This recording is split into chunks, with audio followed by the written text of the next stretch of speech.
Good morning, sir. Yeah, good morning. How are you feeling today? Yeah, it's very good. Nice. Yeah. Can I know your name, sir? Yeah, my name is R Balakrishna. I am consultant neurologist at Citizen Super Specialty Hospital, Guntur, Andhra Pradesh. Okay. So, all the way from Andhra Pradesh just to attend this massive conference that we have held for the awareness of epilepsy, right? Yeah, yes, right. All right. So, when it comes to epilepsy, I would want to understand what is the local language people understand. That is, whenever you have a patient coming in and talking about it, what is the terms they use for it? Yeah, usually in Andhra Pradesh, they will speak Telugu. Okay. In Telugu, they will say that నాకు fits వచ్చాయి, లేదంటే మూర్ఛ వ్యాధి వస్తుంది, కళ్ళు తిరిగి పడిపోయాను, చేతులు కాళ్ళు కొట్టుకోవడము, లైక్ దట్ నురుగు రావడము. These are the symptoms they will tell usually. Could you translate that for us? Yeah, surely. What they will tell is, I am getting seizure, someone I am throwing fits, and someone is saying that I am getting frothing from the mouth, and also suddenly becoming unconscious, and suddenly sometimes getting giddiness and falling down. These are the symptoms usually they tell. All right, the regular symptoms. Anything that you must have heard in your career that, some myths that we think are actually there in the industry when it comes to epilepsy that you must have thought of or heard about it? Any patient that comes in and says, I've done this and it hasn't worked? No, not like that. See, in the rural population, epilepsy means that is now also there is so much social stigma is there. Right. They all feel that it is a myth.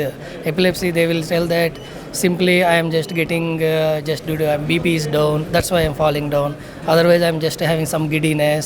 I don't have seizures. Like these symptoms, they will tell. Sometimes they will tell that some God is having influence on us. That's why I am getting these things. That is all in the rural population. It will be there. Right. And also not only that, in a treatment also they will take that. Not they don't use medication. They usually go for them Ayurvedic treatment and also some aku, some Ayurvedic rasalu will be like that. Will be there. They will usually take those medication.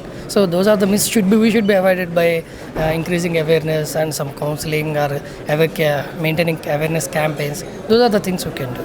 All right. So, like you just mentioned that there are people who come in and say, my BP is dropping down and maybe that's why I'm fainting.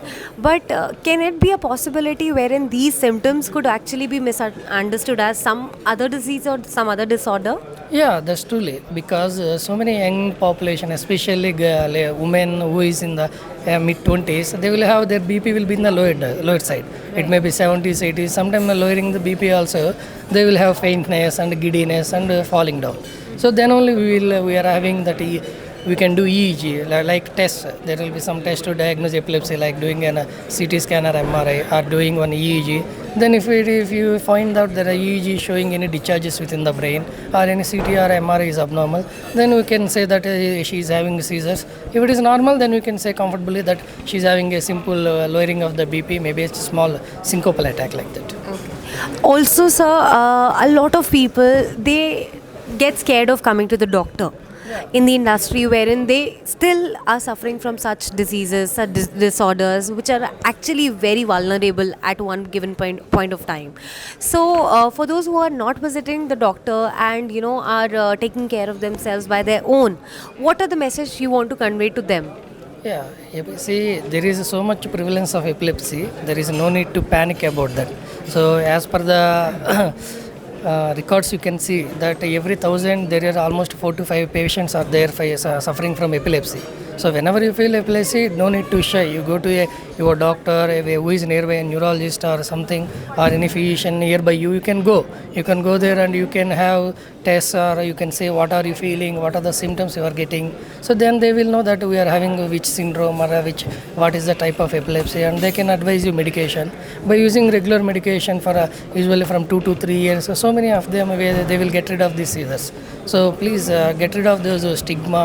That is what I'm saying. That is so much social stigma. Right. That's why they feel that some epilepsy, if I am having epilepsy, if anybody knows that, they will treat me like separately like that. You should be avoided that. So that is a common problem. That is one disease. That is a common problem.